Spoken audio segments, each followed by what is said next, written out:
Welcome, everyone, to Beyond the Crucible, the podcast that dares to talk about setback and failure, but not so we can commiserate, so we can elevate.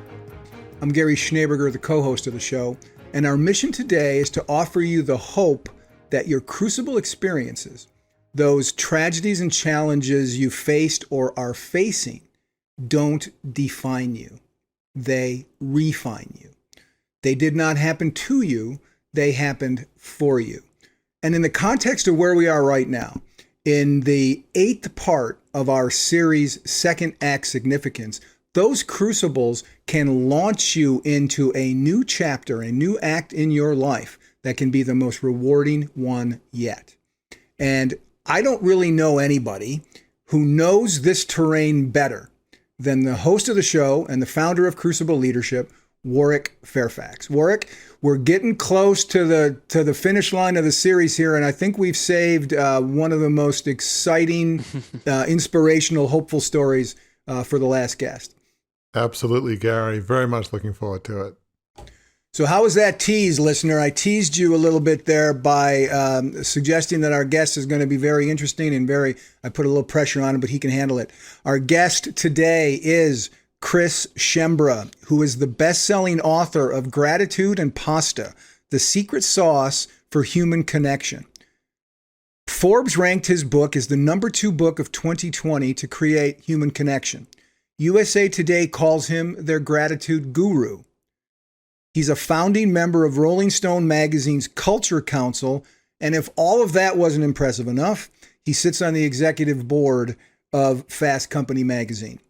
He's the founder of the 747 Gratitude Experience, an evidence-based framework used to strengthen client and team relationships in profound ways. Speaking of impressive names, here's some of his clients. They include Microsoft, Google, IBM, Dell, TikTok, and hundreds more. He's used the principles of gratitude to spark more than 500,000, that's not a misprint, 500,000 relationships around the dinner table, serving Fortune 50 CEOs, Olympians, Academy Award winners, Grammy Award-winning #1 recording artists, Super Bowl champions, and now you, listeners to Beyond the Crucible. As a viral marketer, his gratitude campaign, giving tribute and thanks to veterans, earned more than 36 million views, 1.2 million shares, and 2 Emmy Awards. Warwick, that is a lot to unpack, and I'm looking forward to this conversation. Absolutely. And Chris, again, thank you so much for being here. And welcome to the podcast. Hey, thanks for having me, y'all. You know, I get the fortunate opportunity to talk to a lot of folks in our line of work. And when I first got on the pre-show call with Gary, and he asked and guided some of the most thought-provoking, intuitive, insightful questions of any pre-show call of any show I've ever been on. So if this conversation is any indication of what we started 2 weeks ago, boy, oh boy, are your listeners in for a good treat. I can't wait to learn from y'all. Well, thank you. I mean, I love just your whole concept of gratitude and pasta and the 747 gratitude experience and combining food with real conversations. I mean, it's just a brilliant concept. And obviously you have a deep love of Italian food, and I'm not much of a chef. My wife is, and everybody, even those of us who are not Italian, everybody loves Italy. And, you know, I went there for like a 6-week trip when I was like 6, gone back subsequently to 2018 to Tuscany, learned little facts like in Tuscany, there wasn't a whole lot of chicken, but they loved pig's cheek. That was a really delicacy there. So look, I respect the Tuscans. Doesn't do a whole lot for me, but I'm glad that they love pig's cheek. Well, you know what? They don't put a lot of salt in their bread. That's an interesting Tuscan thing. They love their steak. Their kind of classic go-to steak is the bistec alla Fiorentina, which is just a massive, thick steak, just boom, and then flip it over, boom, and then serve it. That's about it with salt. They're known for their beans, their white bean soup. They're known for, of course, their idyllic countryside. But you know what? You want to go get the Tuscan experience with a bit better food, a little bit more antique castles, a little bit more local flair. You should go to Perugia, Umbria. It's a little bit more green. It's a little bit more old, and it's a little bit more off the beaten path. It's pretty amazing. Pretty amazing. Well, look at that. We've got some travel advice there, listeners. Oh, yeah. But hey, Tuscany still has probably my favorite winemaking family in all of Italy. I remember back in May of 2015 when I was over producing a Broadway play over there in Rome, Italy. And we took a couple days to go down to Tuscany, go up to Tuscany. And we got to tour around what was called Cantina Antinori, which was a big winery for the Super Tuscan wine of Tignanello and Solaia, two of the best Super Tuscan wines, in the region. And we got to tour with the youngest generation who's working in the family business, 27 generations old family wine business. And we got to tour around with, the youngest member of the family. So it was quite a neat connection to now be back in America and be able to support the Antinori family. Great winemakers. Absolutely. Oh, that's fabulous. So before we get into what you do now, one of the things we love doing on Beyond the Crucible is get a bit of the origin story. I mean, you obviously have a love of food and a love of theater. What are some of the origin stories that makes Chris Schembra? Just some of the themes in your family, parents, grandparents, some of the elements that go to form who you are and what you love. It's a great and timely question, Warwick. Just yesterday, my father lost his brother, his baby brother, my uncle Andrew. And as I was thinking back on his life over the last couple weeks, one of the cool things that always stuck out to me was when my grandfather would say, "Hanyu," or would just come up and give you a big hug. And when I posted on Facebook the other day, or yesterday, last night, saying that Uncle Andrew had passed away, people came out of the woodwork, the actual woodwork, to share these amazing stories about my uncle, who hadn't lived in Hilton Head Island, my hometown, in many years, but they came out of the woodwork with praise. And it's the same way that people talk about my dad, the same way that people talked about my grandfather, who I'm named after, Cristoforo Schembra. Jack would love this, a Sicilian immigrant who got here on August 2nd, 1916, and became a butcher in Newark, New Jersey. And how many people have said through the years they learned more about life watching the way that man cut meat than they ever could before with anything else. And so to see people say that about my uncle, my dad, my mom, my grandpa, my other grandpa, that's how I was raised. We had a tight-knit family. We were lovers of life. We were hopefully honest people filled with integrity. Most of us have achieved, luckily, a tremendous amount of success in whatever our craft became. I grew up slowly beside the tides and marshes of Beaufort County. I had a shrimp boat. I was a boat captain. I was a kayak tour guide. Every day after school, I'd walk the beach with my dad and I'd meet all the tourist girls so he could talk to the parents and sell them a home. We had a good thing going. I had a great, academic career and athletic achievements and philanthropic endeavors. But, one day, I went away to college, got the opportunity to reinvent myself for the first time ever. And it didn't go so good. I turned to drink and drugs and crashing cars and spending obscene amounts of money and doing all the things one shouldn't do as a young individual. So I was shipped off to rehab at the age of 20 after my sophomore year in college. And I spent a lot of time away. I was in rehab for about 11 and a half months and left rehab, moved back to my hometown, started taking tourists on these big adventures around our island via kayak and paddleboard and boats. Eventually moved down to live on a glacier at the southern tip of the world down in Patagonia, Chile. And then made it back to Hilton Head, outgrew the island, started a few companies, made my way to New York City with $8,000, no job, no college degree, a criminal record, living on my buddy's couch in Brooklyn, and somehow made it work. So that's the long and short of it.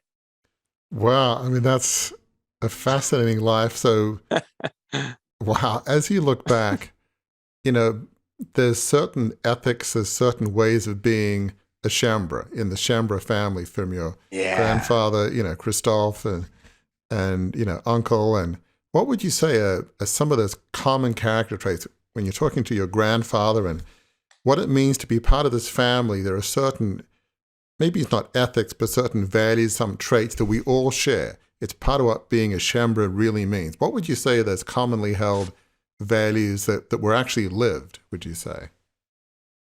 Oh, good question, Warwick. My dad's going to cry when he hears this podcast. I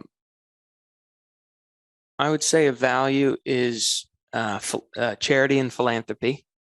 My grandma Lou, my dad's mom, sat on the board of Columbus Hospital here in Newark, New Jersey, or over in Newark, New Jersey. And they actually named a wing after her. It's the hospital where Shaquille O'Neal and Tom Cruise and you name it, they were born there in my grandma's maternity ward. Philanthropy was huge for my mother. We always joked my dad knew how to make the money, my mom knew how to give it away. No, they've done very well, the best you could possibly do. And but they were people of the community. My great uncle Ben was our island's first mayor. My dad and mom ran his finance committee. I mean, everything was in service of something. They were community builders.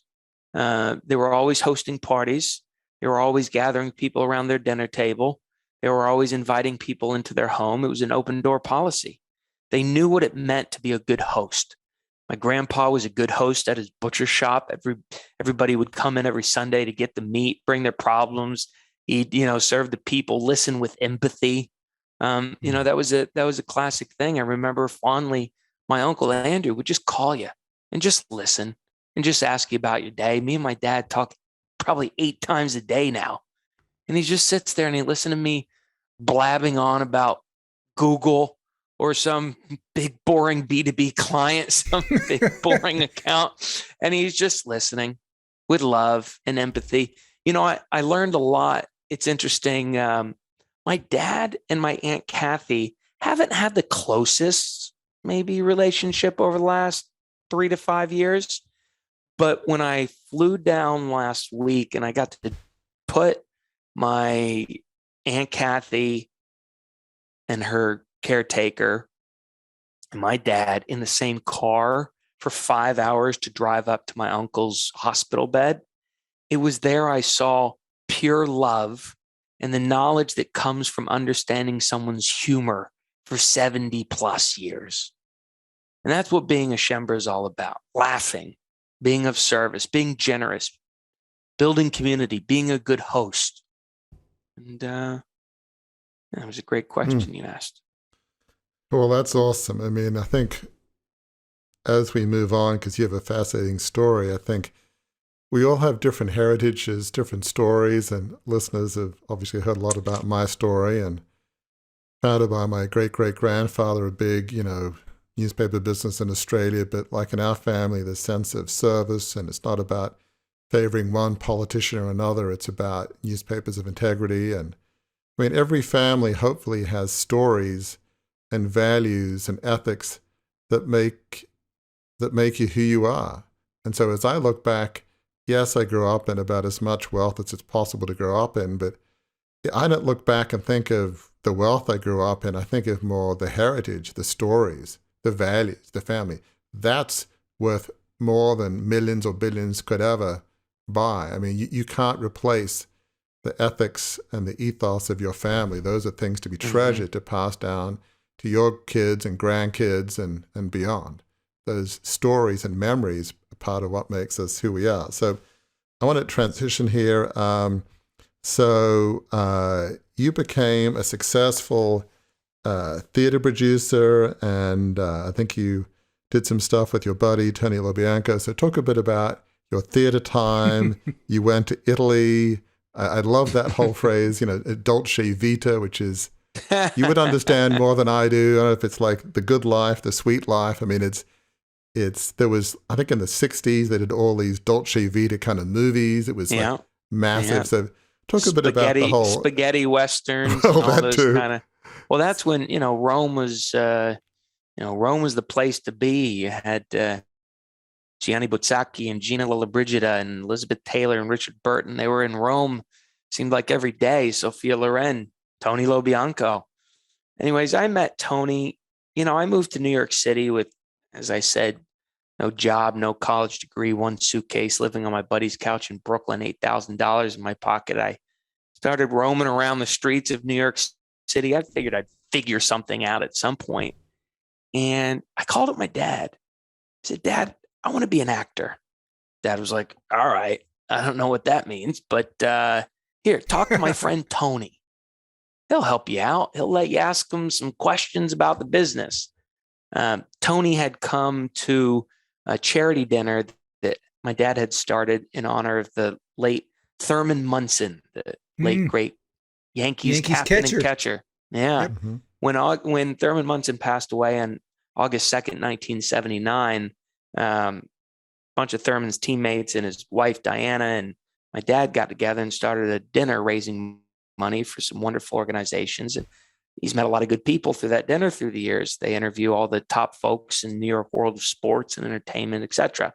Well, this actor guy, Tony LoBianco, kept coming to the dinners. So Tony gave me his phone number. It's funny. I was supposed to go up and meet him on Friday, September 28th, 2011, and I almost didn't make it. See, I'm a man of my word. Now, don't get me wrong, but as I was biking through the city on my friend Julian's single-speed bike, all sweaty and everything, fresh off the boat from Hilton Head Island, South Carolina, I rolled into a store at 14th Street and 6th Avenue called Urban Outfitters. And for those listeners who are listening to this, Urban Outfitters is quite a swell and swaggy joint. A lot of really popular kind of clothing and furniture, etc. And I walked in with my pink polo and my rainbow sandals and my khaki shorts. And I said, hey, I'd like to apply for a job. And they said, well, there's an onboarding training going on right now. Do you want to step into the onboarding training to see if you like it?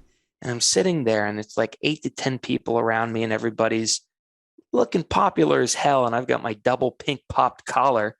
All of a sudden I see there was a door right here and it had a little glass insert. And I saw a woman essentially just poke her head in, open up the door and hold a piece of paper and ask for me to come out. She gave me my resume back and said, I think you're a little too overqualified. I wish you all the best of luck. Find your search elsewhere. She fired me before I could even attempt to apply. Jeez. If I had gotten the job there, I wouldn't have made it up to Tony's. Wow. I was on my way to Tony's. So anyways, we met Tony. We talked for 8 hours just about life. I mean, he asked me about my tattoos. He asked me about my rehab. He asked me about my depression, my insecurities, my stage fright, whatever. First thing he did was he gave me a rock. And he said, look at, not this rock, but this isn't even a rock. But he said, look at this rock. How do you think this rock got to my apartment? How old do you think this rock is? What do you think this rock has seen in its life? Where do you think it's traveled? Where do you think it's been? What do you think it's made out of? A lot of these curious questions, those kind of things. And by the end of it, he said, what are you doing for money? I said, nothing. He said, "What are you doing next week?" I said, "Nothing." He said, "Why don't you come hang out?" So we just started hanging out, started cleaning out his drawers and driving him to charity galas and calling people in his phone book to get their email addresses. And all of a sudden, 5 years had gone by, and we ended up doing a lot of really neat things together. We would spend probably 10 to 12 hours a day, 6 days a week, 5 years straight. You get to know someone pretty damn well. Yeah. And we still have a lot of love, a lot of empathy, a lot of wisdom. He taught me how to walk, talk, negotiate, and think like a Brooklyn, New Yorker. I learned the language of life from that man. I was raised a Schembra, but I was molded for 5 years how to get what I want from the most powerful people on earth. I learned it from him. And it's interesting to note, Chris, that Tony Lobianco and you are not the same age or even in the same generation. Right? For all the listeners, right? Yeah. Yeah. I mean, for people who don't know who Tony Lobianco is, one of his first movies was The French Connection in 1971. He starred as a mob boss with Stallone in the 70s in a movie called Fist. So he's somewhat older than you. So that relationship is unique in that sense, right? He was 74. I was 24. He had never had a son, and I was in the market for a new best friend and second father. And boy, we met some really neat people through the years. We put on some really neat productions. We had some great fights. We had some great arguments. We were in competition every night to see who could get the most business cards. I was the token young kid who would go dance with all his friends' wives at the charity galas every night because his friends were just occupied by Tony. It was an amazing relationship. Yeah. So, go ahead. You go. No, I was going to say from there, so you did theater productions. You went to Italy and produced some plays there, and that must have been fun. I mean, that must have been a blast. That was amazing. You know what happened was we were going over to Italy to put on this one-man show we used to do about Fiorello LaGuardia. Tony was the actor, director, writer, producer. I was the other producer. So my role was to just make all the pieces move. And we get to Italy, and I'm staying in one place. He's staying in another place, and I've got a driver for the week, and the driver was the father. The driver is the normal driver of the great Gianni Bozzacchi, and the driver's daughter was the assistant of Gianni Bozzacchi. And I said, "Oh, how does Vanessa or Alessandra, I forget her name now, how does she like working for Gianni? She's worked there for a long time." He said, "Well, she loves, the work that they do, but, at the end of the day, she's just spending a lot of time helping someone else live out their dream." Huh. And I said, "Well, that's an interesting thing to say about your daughter." By the way, we said it, we were speaking in Italian at the time because I made sure to become fluent in Italian so I didn't get screwed over by the Italian unions by the time I got over there and the stage workers. So anyways, it was wonderful. It was, I believe it was on May 17th, 2015. And it just kind of woke me the fuck up, man. I just kind of sat there and I was like, my God, I fucking love Tony. But am I just spending all day helping him live out his dream? What's my dream? Mm-hmm. Right. And I got back to New York City, and it really threw me for a loop. I mean, I was like miserable, overwhelmed, insecure, cautious, anxious, nervous. I just broken up with a girlfriend. I was lonely as frick. And then Tony got married to Elise, which is the best thing that ever happened. But I was kind of sitting there and I was like, what do I do now?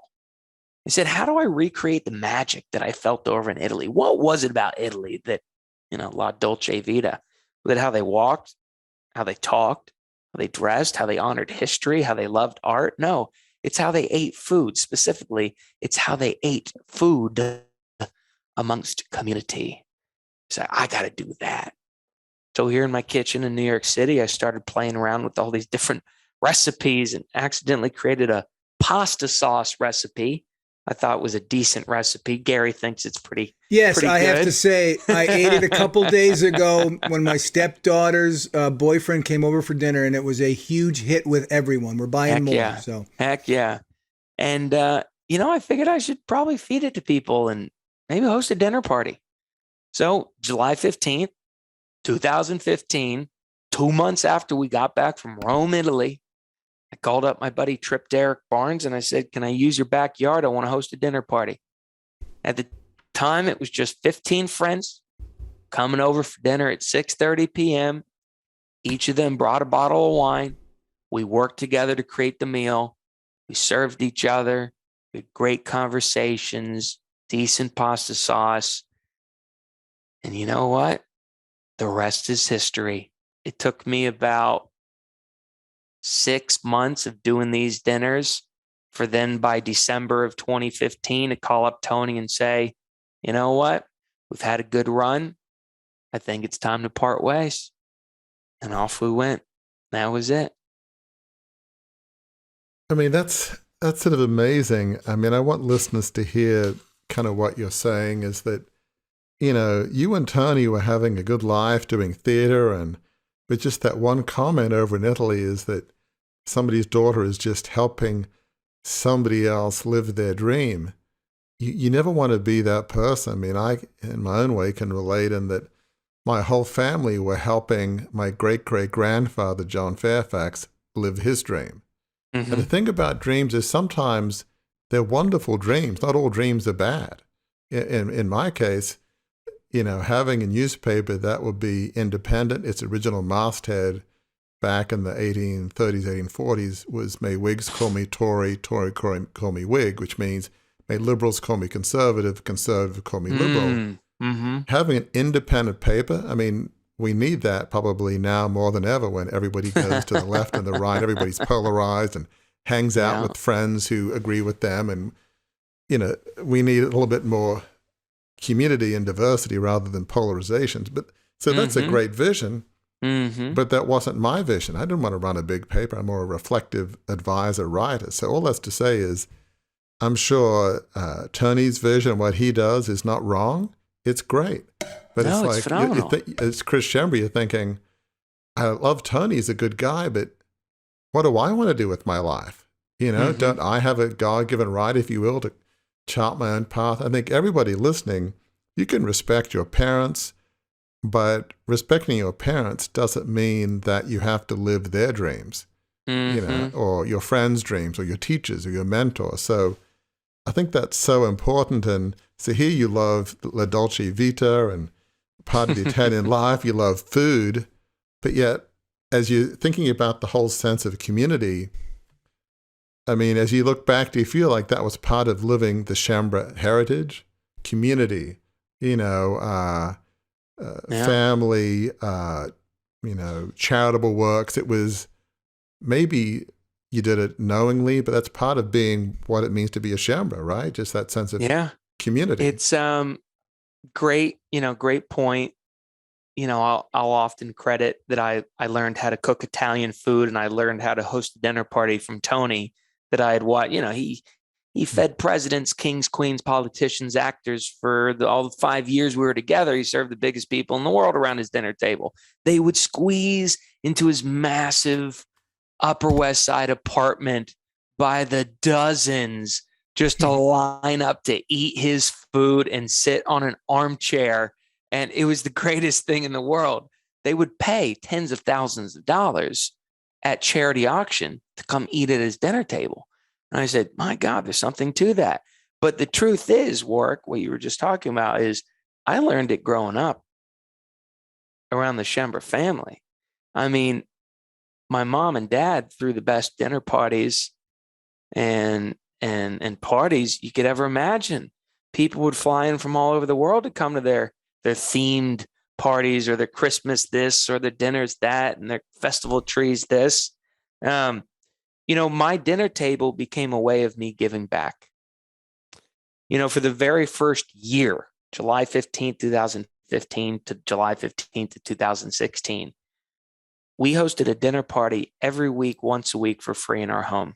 It was our way of building community, but it was also a way of giving back.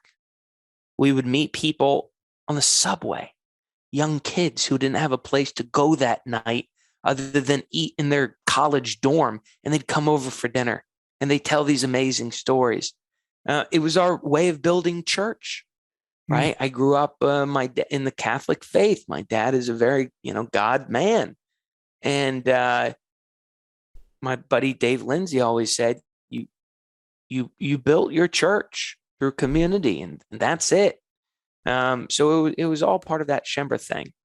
I think one of the most interesting things about the way that you built that community is you make a point of pointing out that you invited people, and you just mentioned it, right? There was someone that you saw on a subway. You invited people from different zip codes of your life, right? You didn't invite, here's 15 people I know, or 15 couples I know who all enjoy the same movies I do. Or you invited people from a wide swath, and that who weren't already in community, and then they built community around your table.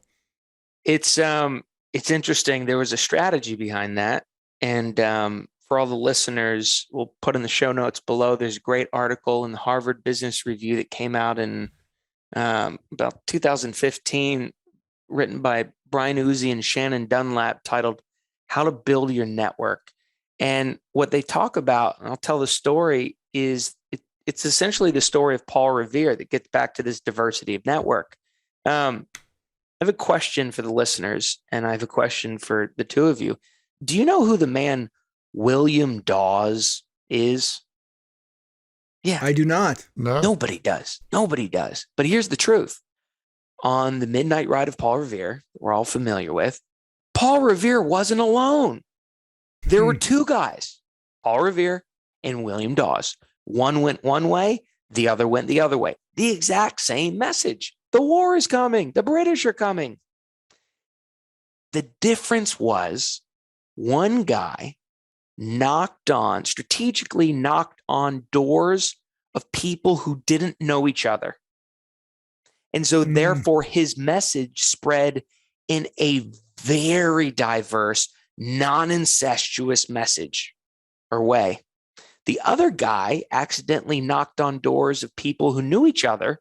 And so his message was only spread in a very incestuous, non-diverse way. Can you guess whose strategy was which? Why we only know one of those guys' names? Right. Paul Revere, non-incestuous, super diverse.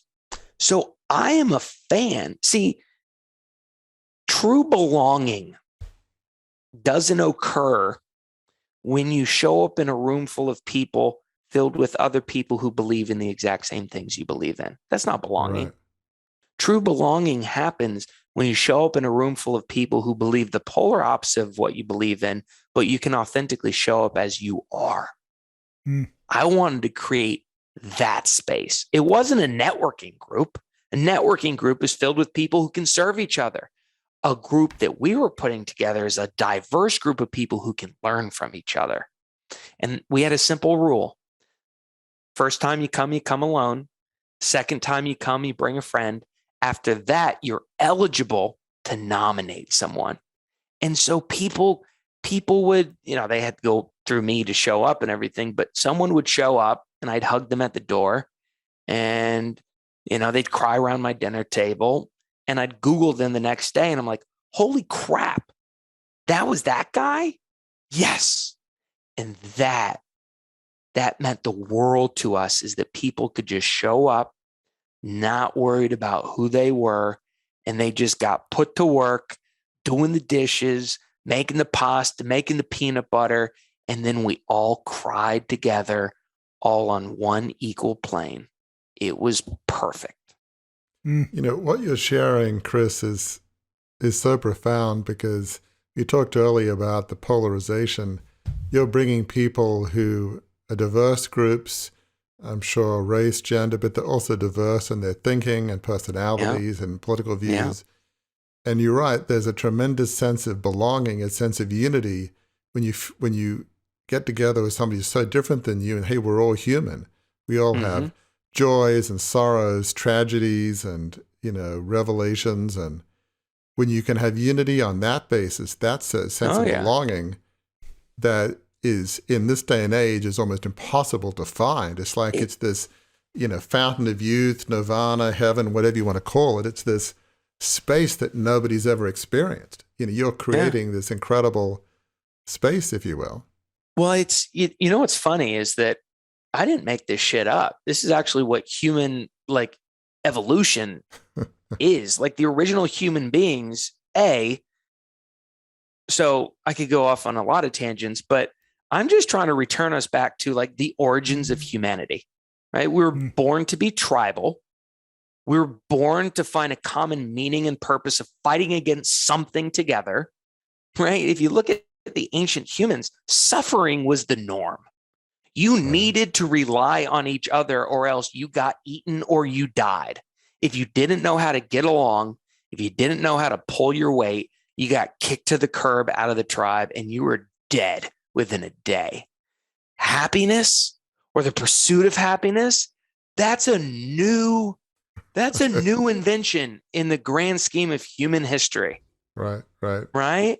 And so when people want to put on this fake filter, they want to pretend their life is perfect, and they want to chase this happiness, and they want to hack that metaphor, do whatever they want to do with the gurus. That's all bullshit.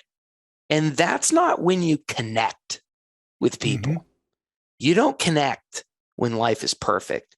You only connect down in the trenches. I mean, Sebastian Junger, the author of The Perfect Storm, War, Tribe, a friend of mine here in the New York City, he calls it trauma bonds. That's the shit you look for. Shared meaning and connection and purpose. And when you can connect in that trough, that down energy, whoa, man, lifelong bonds.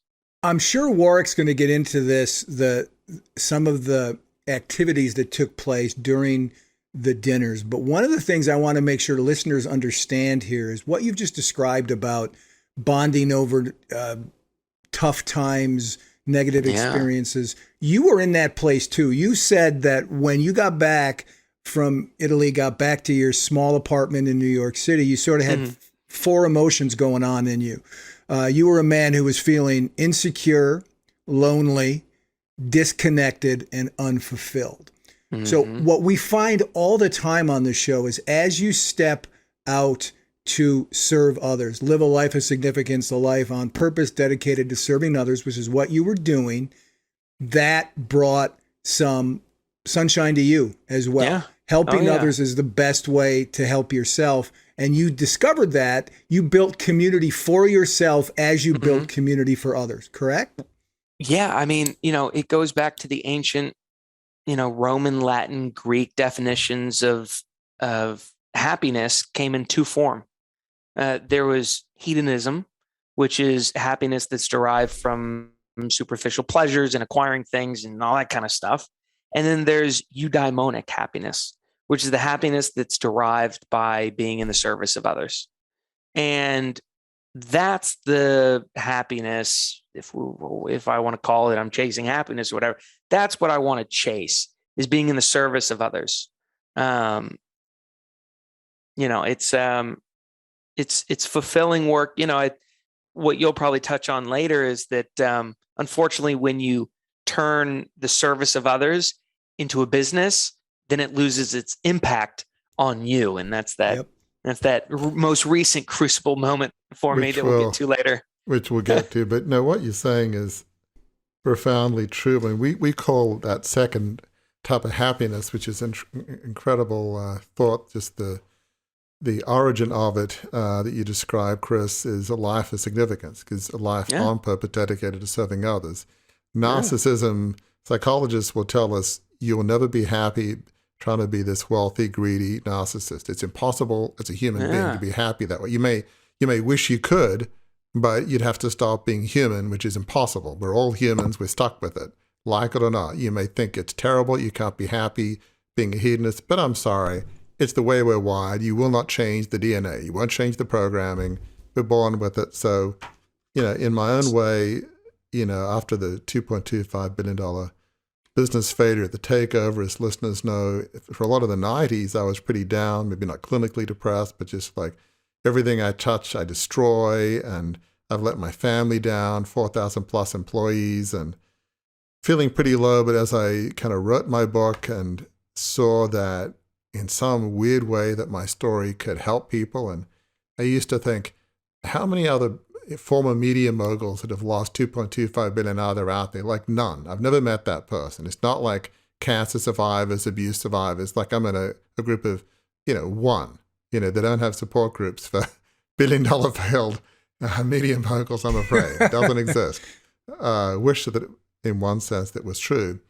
But as I've used my story and the story of others to help people, there is what I call a healing balm, a healing component in it. I mean, there are always going to be scars, but it's like it is immensely fulfilling and joyful. And as I'm sure you experience. So as Gary said, I want to get into a bit just so because not all the listeners will know. Talk a bit about that methodology. You talk about, I think it's the 747 Club, named after, as far as I know, at 747 on that day in July 15, 2015, when the pasta's on the pot and then 8 o'clock it's served. But so you have people, whether they be rich or poor, in the kitchen, chopping stuff and, putting stuff in pots. They're actually cleaning up. They're not just being served, they're serving. But yet you set it up with a very intentional question that's fascinating. What's that question that's, it sense that part of the secret sauce is that secret spice that makes that meal more than a meal? What's that secret ingredient, that question that you ask people to answer? It's part of that wonderful evening. Yeah. It's the formula for that secret sauce for human connection. We always thought was the pasta sauce. And we always thought that's what they kept coming back for. And then over time, I realized that this one question kept almost guaranteeing a certain depth. And it's a very simple question that falls, Aristotle's got something he calls the golden mean, which is the pendulum between courage and something that doesn't require courage. This question is kind of, perfect in that it's not too hard and it's not too easy. And it gives people a chance to share an amazing story. We first asked the question on July 15th, 2015. Then we kind of got away from the question and then we came back to the question. If you could give credit or thanks to one person in your life that you don't give enough credit or thanks to, that you've never thought to thank, who would that be? And for all our listeners out there, I want you to think about this for a sec. I don't give a shit what you're grateful for. Put that out of your mind. I want you to go deep. Who have you never thought to thank? Now, what's popping up for you? Is it a grandmother that drove you to soccer practice? Is it a third grade teacher that gave you a ukulele? Is it your wife who's sitting next to you in the car right now? Is it an ex-bad boss? Is it a mean ex-girlfriend? That high school bully? See, that question elicits two different types of responses. You can either use this question to tell a story of a positive person who's impacted your life, or you can use this question to tell a story about a negative person that's impacted your life in a positive way. Regardless of where they choose, positive or negative, the stories go deep. But the deepest is always when they choose the negative. And we saw people sharing amazing stories of overcoming fear, regret, adversity, failure, trauma, whatever it may be, by answering this question. For instance, someone would come to the dinner table and they'd say, you know, I'd like to thank my mother. Now, this isn't my story. I'd like to thank my mother because she sucked at being a mother to me, but she's a great grandmother to my daughter.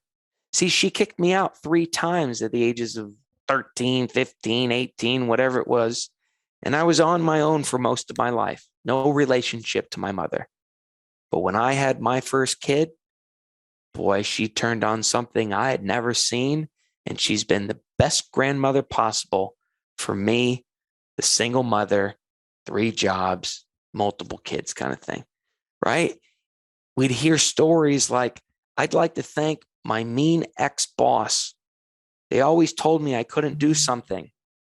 And it made me quit that job, find a new one, and realize that something is actually my best asset. Something that once held me back in a previous role is actually the thing that will now create significance. I'd like to think that mean ex-girlfriend, all she cared about was society and money and image. And I dumped her. And the minute that I dumped her, I realized 100% that I was gay. And we heard those kind of stories. And the people came alive. And so pretty soon we realized, God, the dinner table is not the secret. This gratitude question is the secret. The concepts that surrounded gratitude as a whole were the secret. And that's what we should focus in on. You know, if you looked at my life in 2016, 17, 18, 19, all I was to people was a dinner party host. Oh, I was really good at it. I've helped people make tens of millions in net new revenue by entertaining their clients around the dinner table. That's what I did. But it was so limiting. Right? It was 18 to a couple hundred people at a time. And then the pandemic hit. I had just, at the time, February of 2020, just returned home from a big trip to Italy, just like in 2015. And again, I found myself lonely, unfulfilled, disconnected, insecure. I was in the middle of a raging pandemic. They took the dinner table away from me. We had to start all over again. So we pivoted to virtual. And it's been the best thing that's ever happened to us. You know what? I mean, there's so many things you're saying, Chris, that are so profound. I mean, I'm a reflective person, but I'm going to be thinking about this for a long time. But just the idea that it's easy to be grateful for the good things, but to be grateful for the bad things. I mean, we have had guests on our podcast who've been through incredible crucibles, and I'm still trying to wrap my head around it. Like one woman in Australia, Stacey Kopash, she became diagnosed as a quadriplegic at age 13 by diving into an above-ground pool. You know, kids do dumb things, and you know, parents said, "Hey, Stacey, don't do it." And you think you're bulletproof as a teenager, right? And so she was suicidal, substance abuse, and all. But she would go back and say, "What I went through was a gift. It was a blessing." Yeah. I'm still wrapping my head around how that could be. But I think it's a little similar in that, yeah, I hear what you're saying. Sometimes there are negative experiences that turn into blessings. Like, you know, people are pretty familiar with my story, but just to give one example, often the more money, the more marriages, sadly. So my dad was, you know, it's a metric that's sad, but true. My dad was married 3 times and my mother twice, but I was from the last marriage of each, so I didn't suffer the divorce and all that kind of deal. But I've been blessed. My wife's American. You know, we met late 80s. We've been married over 30 years. And so it was just ingrained in me, you know, you marry the right person, you know, somebody that loves you for you, not because of money or whatever else.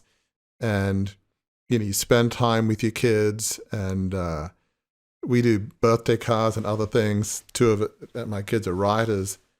And when it's either my birthday or Father's Day, they'll say, Dad, and they're all grown up now. Dad, you were there for me. You were at my soccer game, my tennis match, my dance recital. You were there. And so part of the reason I have such a focus on family and my kids is that I don't want them to go through what my older half-siblings went through. So out of the negative divorce comes a passion to marry in my case, the right girl, and, honor and treasure that relationship and honor and treasure your kids.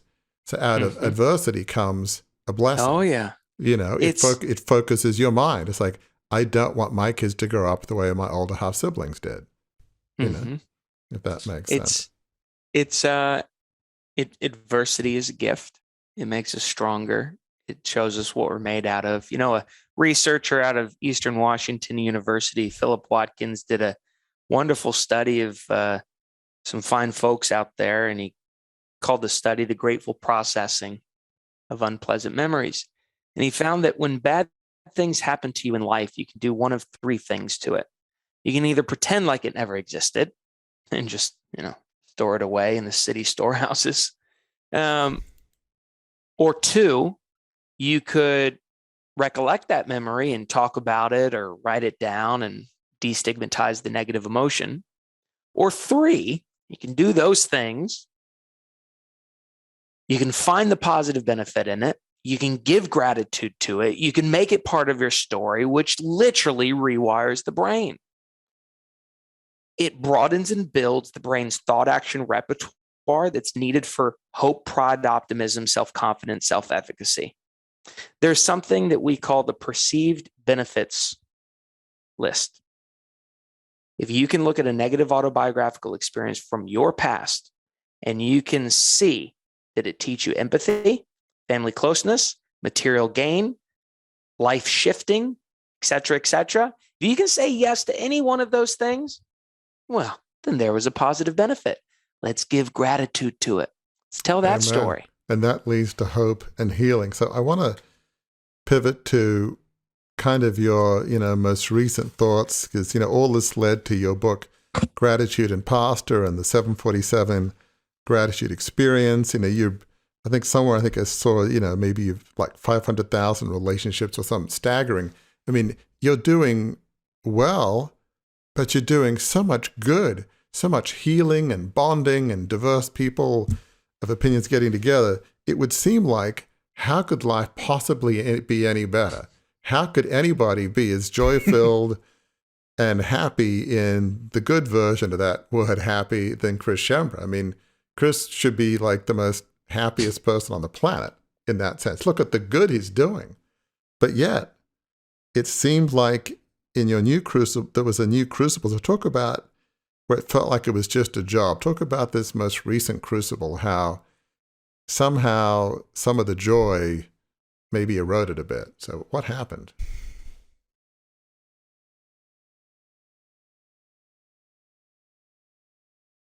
In the year 63 AD, there was this old wise motherfucker named Lucius Annius Seneca. Yes. Some of them, Stoic. The Stoic. Some of them called him Seneca the Elder. And he wrote a book, many books, but one of his books was called On Benefits. And the 5th and 7th lines in that book state that the greatest plague to Roman society is that we neither know how to give nor receive a benefit. And that of all the vices common in today's society, nothing is more common than ingratitude. Whoa, I've known about gratitude, but what's ingratitude? Well, the Arbinger Institute calls something the influence pyramid. Most people, we focus too much on what's broken and how to fix it. And we don't focus enough on, but we should because it's the base of the influence pyramid. We don't focus enough on appreciating things and helping things go right. So most human beings focus on the wrong, the top of the pyramid, that tiny little cap, and they don't focus on what's going right. I got caught up in that. That's it. it was ingratitude at its finest. I had all these great things going on, but as my buddy Scotty the Body once said, I just couldn't see the clearing through the forest. See, what would happen, Warwick, is that because my perspective was so wrong, I actually convinced myself that every piece of accolade or compliment that I would receive, and oh, by the way, they come in probably 50 a day. Every accolade I received, if they only knew who I really was, they'd think I was a monster. They'd think I was the worst human on the planet. And what it all stemmed down to was I just didn't actually appreciate much. And what that felt like was I had all this great things on the outside. I was screaming, imposter, monster on the inside. And yeah, that wasn't good. You know, somewhere along the way, 747 went from the time of night on July 15, 2015, where I fell in love, where something saved my life, and then it just became a brand. Then it just became a job. And the minute I turned my passion into profit, it lost its impact on me. Like, one of the things I think listeners need to hear what Chris is saying, because I think you're talking a lot about, which we talk a lot about, is identity. Who am I? And, you could get accolades from everybody's. I mean, here you are making people so grateful, and yet somehow you felt a fraud, in your words, a monster. And you could get 1,000 emails today saying, Chris, you changed my life.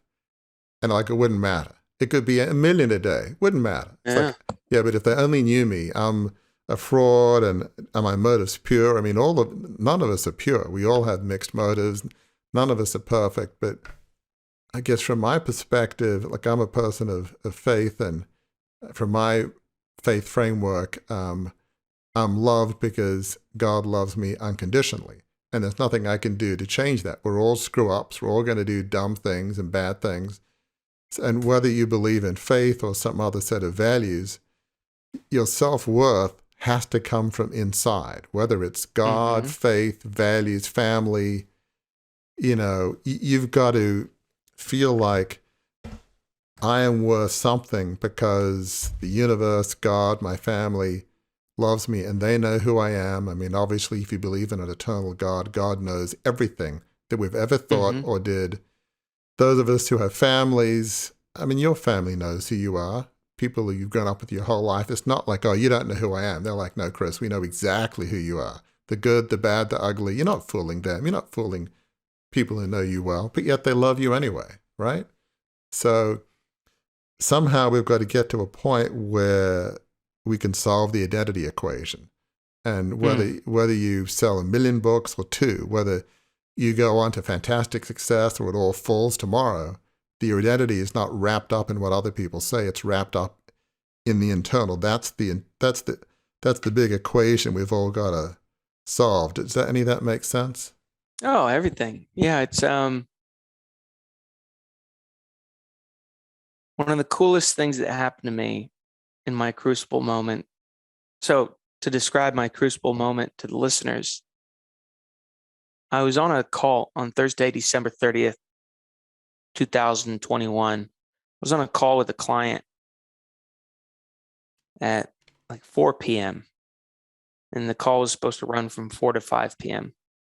And at 4:30 p.m., she looked at me, Lisa Penn looked at me and said, "You don't look so good. We should probably end this meeting. I've never seen you look like this. You normally have such high spirits." And I felt a little tired, but she's a very intuitive person. She knew something was up. So we hung up the call. My girlfriend and I went out to dinner to celebrate buying a new home, her getting a new job. We accidentally drank too much. And I did something or said something that was misinterpreted. The intentions were misinterpreted. So it made me feel or convince myself I'm a piece of shit monster. How could I end such a beautiful night by doing something so unpure? And we got home. I self-loathed to the most dramatic extreme. And then I went into the kitchen, pulled out my favorite kitchen knife, and went slash. Blood everywhere. Going in for round 2, she calls my mom. My mom talks me down off the ledge. We wrap up the bandage. I get a little food in my system. And you were slashing yourself. So yeah. Big old cut across the arm. You know the drill. And we went to bed. We woke up the next morning. She hopped on a flight to Detroit to see her dad, who had indirectly just had a heart attack a couple days prior. But she was gone for like 6 days. And I just sat in that room and cried and got to know myself. And it was phenomenal. And I think that was the most important part of my Crucible moment, was that I didn't even let anybody know what I had done, except Sean and Leslie and Alec and Sean and Scott and Caitlin and Jonathan and Cass and a few other people. But I had just sat in my stuff and got to know me.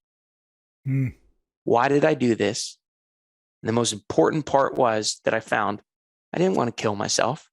I just wanted to scream out and feel a little pain. Okay, that's a very important to know. Am I suicidal or am I non-suicidal? Luckily, I fell in the non-suicidal self-injury path. And then I just got to listen and cry and feel what came out. And I just avoided getting to know myself for so long.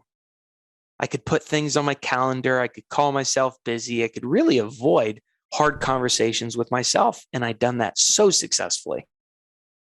But that was my reckoning. So how did you get to know yourself? I mean, your inner soul is saying, Chris, I'm hurting, I'm frustrated, I'm angry. You need to know me.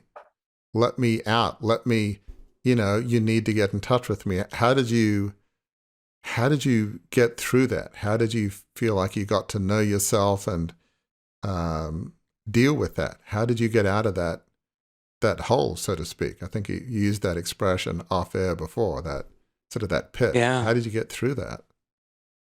A, I made it part of my story. And then B, I got really good at saying no. And I became grateful for it. I have a way of, very quickly processing, at least on paper, very quickly processing and putting a narrative around something. That moment gave me the introduction to my new book. So it was like the perfect thing I needed. So then I didn't see it as a moment of pain. I saw it as a moment of awakening and opportunity and a great gift that I could share with others. Part of getting out of my Crucible moment was to say no to taking on other people's trauma that connected with my story. I put together a video. I was on the phone with, my best friend, Scotty the Body. And when he said you couldn't see the clearing through the forest kind of thing, you were just, overwhelmed with so much opportunity, I immediately hung up and I recorded a video. And this video was a 13-minute video of me telling people what I had done and some of the things that I felt why I did it. And I shared it online. And I don't know, we got 58,000 followers on LinkedIn. We got tons of other people on Facebook and Instagram and email. And boy, they wrote back. And a lot of them asked for my time so that they could share their story. Mm. Right. And I said, no, I love you, but no, I'll listen to your story at some point, but I got to create space for me. So it really involved me setting massive boundaries. And that's the only way that I could get through my crucible moment. I mean, I read Oliver Berkman's book, Time Management for 4,000 Weeks, Time Management for Mortals. It's all about clearing space and setting priorities. And for the first time in a really long time, my priority became me. That was new. Well, and setting boundaries is like, you might have team members that say, hey, Chris, we could go from 500,000 to 1 million to 2 million to 1 billion to, we could do virtual things 1,000 times a day. We could reach millions. We could. And you're just like, okay, so what? Maybe I don't want to. Maybe there's a limit, So the craziest thing is, I asked a friend of mine to introduce me to an executive coach. Well, she offered to introduce me to her ex-husband, who's a wonderful executive coach. We spent the entire onboarding call, introductory call, talking about numbers and scale and how many millions we could make per year and how many events and how much we could charge. And by the end of it, I got so jazzed up, because he's a really good executive coach, but I got so jazzed up. That was 2 days before my non-suicidal self-injury. I don't see it as an accident that I was so overwhelmed with opportunity. So many people came to me saying, we could scale this and we could do this, we could do this. And I was just like, shut the fuck up. Sorry that I curse so much. When will I prove that I've done enough? And the answer is never. Never. Never. And we were I asked my team this about myself. It's like, well, what does Warwick want? We had a meeting recent. That was the very first question. What do I want? Because I can get into this duty on a country thing as sort of U.S. military thing, which I've never served. But it's like I can get on the treadmill of, okay, this is what we need to do to build the brand and get to the next level. But what do I want? That's, the starting point, which I think obviously you're grappling with. So as we kind of it's so funny because because the the line that, and I don't tell the part of the Italy story about the driver and the daughter very often at all. But the line about just me living out someone else's dream, by the time I got to December 2021, I was living out other people's dreams. I was using my greatest gifts. I was monetizing the hell out of what I do best, but I was doing it at the scale of other people's dreams. See what other people wanted out of my talents. And that is a great point to make as we sort of level set what we're talking about. This is, after all, an episode of Beyond the Crucible baked into a series called Second Act Significance. And folks would look at your story, Chris. They'd see the book. They'd see that you went from feeling isolated and lonely to building community, to finding hope in community. And they'd think, hey, he arrived at second act significance. And in some ways, from the outside looking in, that happened. Even from yourself, there was a period of time, I think, and correct me if I'm wrong, where you felt that you had achieved second act significance. But then it fell apart, as you've described. And what I love about this episode being the final guest episode of our series is that the second act doesn't have to be the last act. In other words, you're on your third act now. And I'm still only 34 years old. I can't wait to see what happens when I turn 35. And you are on the road to third act significance right now because you've learned some lessons from your second act significance, right? Well, here's the funniest thing. Here's the funniest thing about going from second act to third act. I had the non-suicidal self-injury episode in December. I learned all the things that I needed to learn since. And here's accidentally what happened. From a business standpoint, record profit. We tripled our prices. I get to work 1/3 the amount of time for even more stuff. And when I say stuff, I make money so I can give it away. That's my goal. I make money so that I can invest in artists to genuinely, generously give to others. That's the Schembra way. That's the Schembra way, right? We have tunned it because I finally reconnected with myself. But what's even cooler is my third act significance looks like me bringing more joy into my life. Now, I had a great call in January of 2000. My girlfriend's going out to get her toenails done or haircut done. Get it short, honey. I love it when it's short and spunky. Anyways, my third act significance, I was on the call after my non-suicidal self-injury with a guy that I should probably hire as my executive coach, Kyle from Cultivate Advisors, wonderful firm. And he said, what are you going to do to bring more joy into your life in 2022? I had my list all prepared. I was like, meditation, exercise, surfing, yoga, reading, ding, ding, ding. He said, what do all those things have in common? I don't know. They bring me joy. He said, bullshit. They're all individual activities. What's the stuff that saved your life? I said, co-creating cool, playful moments with people. He said, why isn't that on your list? Why not? What are those things? I said, zoom, zoom, zoom. And so third act significance is a lot of me co-creating things with people and playing around and getting back to my roots and playing around the dinner table and inventing new recipes and going maybe to an acting classes. I don't know, that kind of stuff, that playful, joyful, youthful stuff.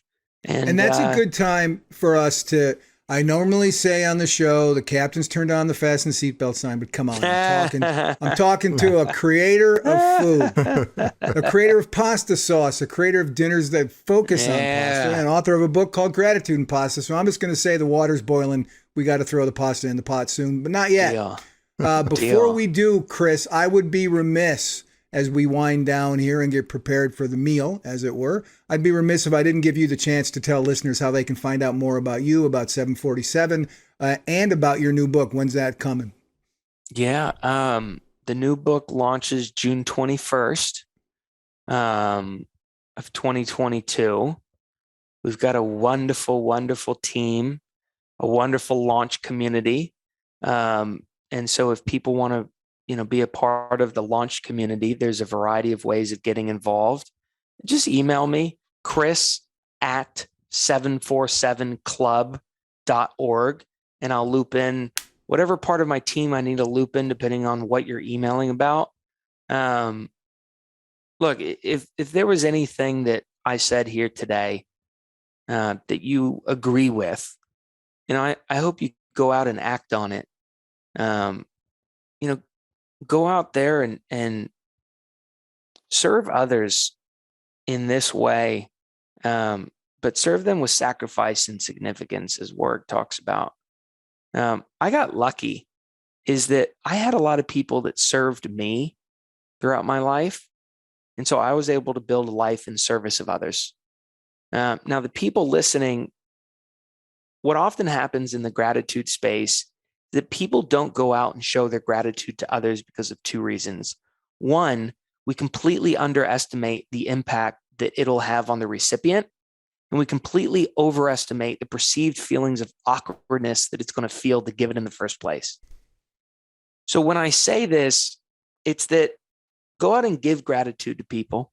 Go out and be of service to people, because it's going to make them feel good and it's going to make you feel good.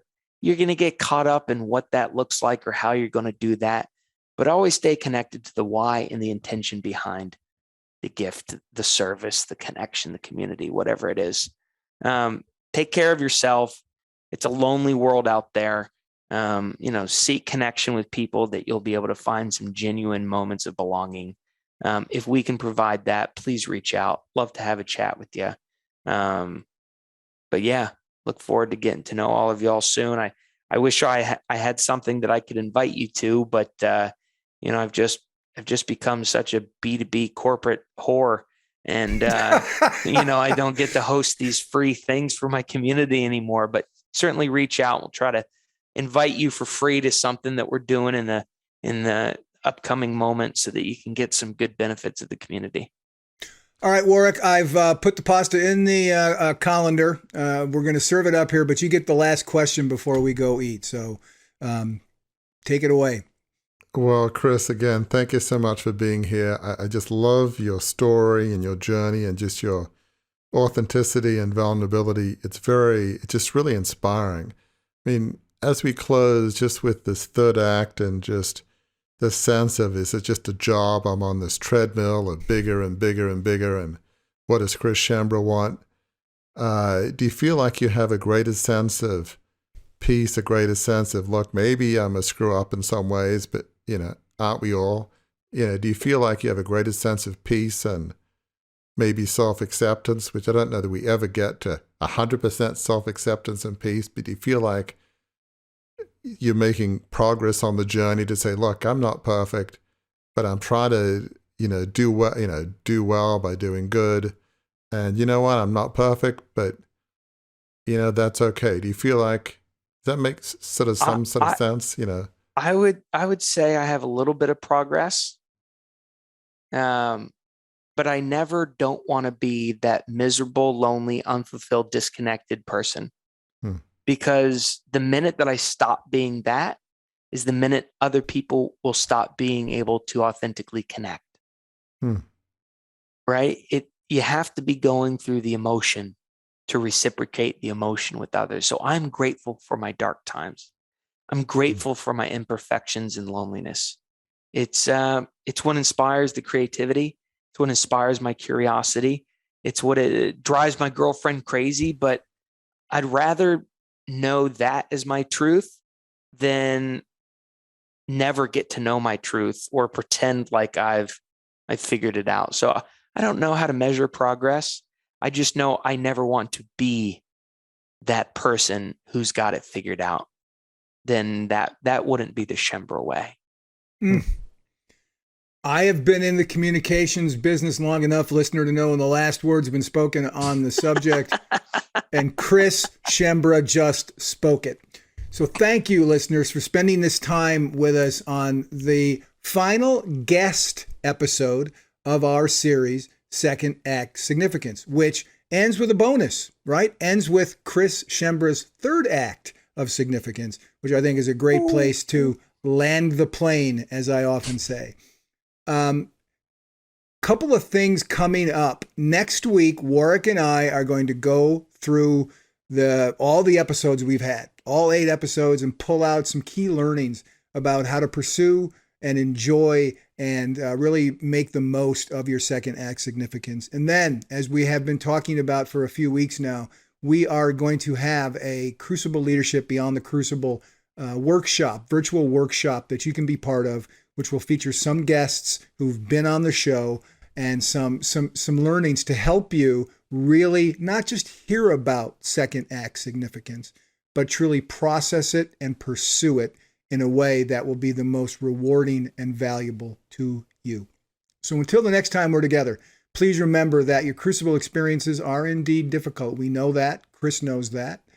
Warwick knows that. But good news, they're not the end of your story. In fact, when you learn the lessons of them, when you recognize that they didn't happen to you, but they happened for you, and you move forward, where you go when you move forward can be it's not the end of your story by far. It's the beginning of a new story. It can be the most rewarding story in your life, because where it leads is to a life of significance.